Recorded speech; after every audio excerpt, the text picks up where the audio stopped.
মেঘলা দিনে খিচুড়ি পুরা জমে যাবে, আর সেটা যদি হয় গরু মাংস দিয়ে একটু মাখা মাখা, তাহলে তো আর কোনো কথাই নাই। খিচুড়ি পছন্দ করে না এমন কোনো মানুষ নাই। আসলে খিচুড়িটা সবাই খেতে পছন্দ করে। চলো আমি কিভাবে খিচুড়ি রান্না করি ঝটপট করে সেটা আপনাদের কাছে শেয়ার করব। হ্যালো এভরিওয়ান, আসসালামু আলাইকুম। কেমন আছেন সবাই?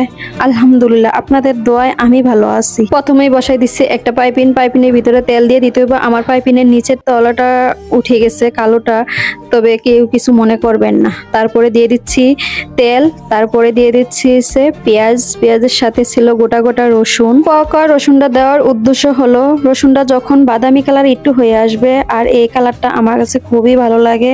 আস্তে আস্তে দিলে দেখা যায় এই রসুনটা আস্তে সাদা সাদা থাকে, আমার কাছে দেখতে ভালো লাগে না। তারপর আমি দিয়ে দিলাম আদা রসুন দেওয়ার পরে যখন একটু বাদামি কালার আসবে তখন দিয়ে দেব মাংসের পরিমাণ দেখে আমার যতটুকু লবণ লাগবে আমি এখন ততটুকু লবণ দিয়ে দেবো। তারপর দিয়ে দিচ্ছি মরিচ, তারপর দিয়ে দিলাম হলুদ। এখন দিয়ে দিচ্ছি পানি মশলাগুলা কষানোর জন্য। এখন আমি ভালো করে মিক্স করে নিব, কারণ নাড়াচাড়া করে মিক্স যদি না করি তাহলে আলাদা আলাদা হয়ে থাকবে, দেখতে সুন্দর দেখা যাবে না। এখন আমি দিয়ে দিচ্ছি গরম মশলা, জিরা এলাচ দারচিনি গোলমরিচ, তা সব মশলা একসাথে গুঁড়া করা, তার জন্য আমি আলাদা করে কিছু দিই না। এখন আমি দিয়ে দিচ্ছি গরু মাংসটা, নাড়াচাড়া করে মাংসটার সাথে মশলাটা একদম মিশিয়ে ফেলতে হবে। যতক্ষণ না মিশবে ততক্ষণ নাড়াচাড়া করবেন, নাড়াচাড়া একটু বন্ধ করবেন না, কারণ মাংসটার সাথে যদি মশলাটা না মিশায় তাহলে একদিক দিয়ে সাদা দেখা যাবে আর একদিক দিয়ে মাংসটা কি সুন্দর কালার হবে।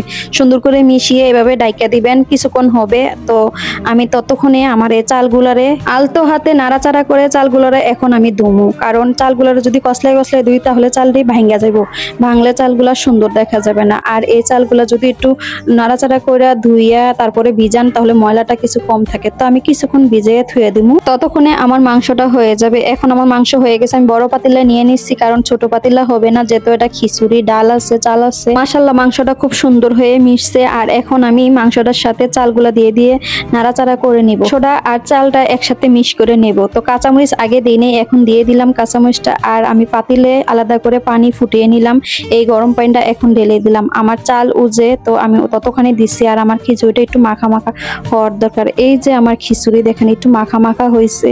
খিচুড়িটা আমি জর্জরা করবার চাই নাই, জর্জরা যদি করবার চাইতাম তাহলে আর একটু পানি কম দিতাম বা আমি অন্যরকম করে রাখতাম, কিন্তু আমি এই জর্জরা কম না, আমি একটু মাখা মাখা হইলে খিচুড়িটা খেতেও ভালো লাগবে। বৃষ্টির দিন একটু মাখা মাখা মজা বেশি। আমি জানি এই খিচুড়িটা খেতে অনেক অনেক মজা হবে, কারণ এত সুন্দর করে রান্না করছে, একবার খাইলে বারবার খাইতে ইচ্ছা করবে। আমাদের ঘরে সবাই খিচুড়ি খুব পছন্দ করে। তো আমার এই খিচুড়িটা কেমন হয়েছে আপনারা কমেন্টে জানাবেন। আর সবাই ভালো থাকেন, সুস্থ থাকেন, আমার জন্য দোয়া করবেন। আল্লাহ হাফেজ।